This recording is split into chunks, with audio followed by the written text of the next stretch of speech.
Hello mga kasama, ang pulong sa Dios aniya na kay magpahinumdum ka nato makita mga kasama sa book of Philippians chapter 4 verses 19, and it says, "My God will meet all your needs according to His riches and His glory in Christ Jesus."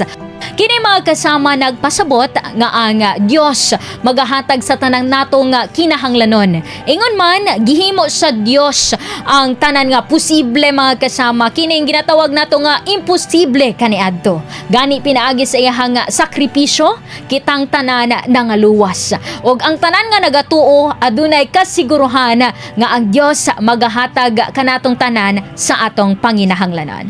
Ako ni mga kasama, Radyo Man Karin Beltran, nagapahinumdom nga amping og ampo sa kanunay. God bless everyone!